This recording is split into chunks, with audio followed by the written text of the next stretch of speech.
दत्तक मुलाची मूळ जात सापडली नाही, आईने जातीचा दाखला योग्यरित्या मिळवला. जातीचा दाखला खोटा आहे, त्यामुळे तो रद्द करण्यात यावा. समाजामध्ये अनेक लोक दत्तक घेत असतात. म्हणजे एखाद्या फॅमिलीमध्ये मुलबाळ दत्तक घेतलं जातं. मग ते दत्तक एखाद्या संस्थेकडून घेतलं जातं किंवा एखाद्या आई वडिलांकडून दत्तक घेतलं जातं.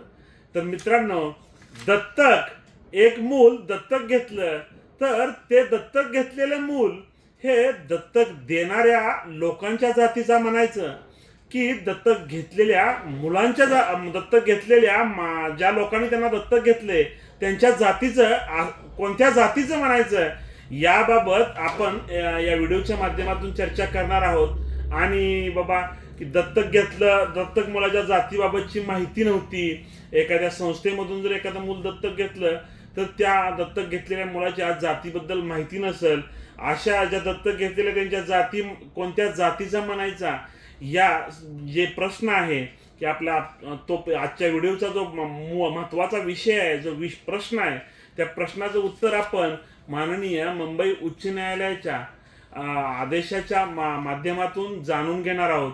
की बाबा एक केस होती, त्या केसचं फॅक्ट असं होतं की एक विवाहित स्त्रीने जिल्हा न्यायालयाच्या परवानगीने एका मुलाला दत्तक घेतले आणि त्यांनी स्वतःच्या दत्तक घेतल्यानंतर त्या मुलाचं त्यांनी कास्ट सर्टिफिकेट काढलं की त्या कास्ट सर्टिफिकेटमध्ये तो मुलगा ज्या महिलेनं तिला दत्तक घेतलं होतं त्या महिलेच्या जातीचा आहे अशा कागदपत्रांची पूर्तता करून तिच्या जातीचं तिने त्या मुलाचं सर्टिफिकेट काढलं, कास्ट सर्टिफिकेट. त्या महिलेने काढलेल्या सर्टिफिकेट बाबत एका अज्ञात व्यक्तीने तक्रार दाखल केली. आणि तक्रार दाखल केली म्हणजे काय केलं की बाबा त्या महिलेने ते सर्टिफिकेट काढलं, ते सर्टिफिकेट काढताना बनावट कागदपत्रांचा उपयोग केला, बनावट कागदपत्रांचा वापर करून ते सर्टिफिकेट काढलं अशी तक्रार दाखल केली. आणि त्या तक्रारीबद्दल संबंधित मॅजिस्ट्रेटकडे चौकशी करण्यात आली.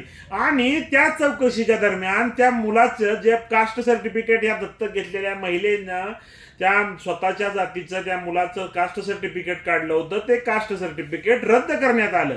मग त्या संबंधित मॅजिस्ट्रेटने कास्ट सर्टिफिकेट रद्द केलं म्हणून त्या मॅजिस्ट्रेटच्या निकालाच्या विरोधात त्या महिलेने त्या मुंबई उच्च न्यायालयामध्ये एक रीट पिटिशन दाखल केली. आणि त्या रीट पिटिशनमध्ये असं म्हणलं की ज्या मुलाला त्या महिलेने दत्तक घेतलं होतं आणि दत्तक घेतल्यानंतर त्या महिलेला त्या मुलाची जातीबाबत माहिती नव्हती की तो मुलगा कोणत्या जातीचा आहे.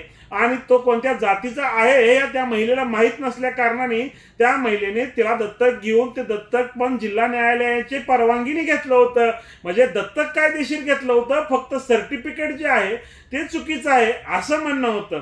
परंतु ते सर्टिफिकेट देखील त्या मुलाची जात माहीत नसल्या कारणाने त्या महिलेच्या जातीचा त्याला मानण्यात यावा असा निकाल या रिट पिटिशन मध्ये झालेला आहे.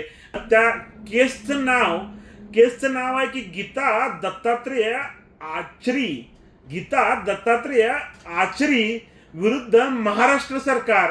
आणि त्या रिट पिटिशन नंबर आहे 14/840/2022.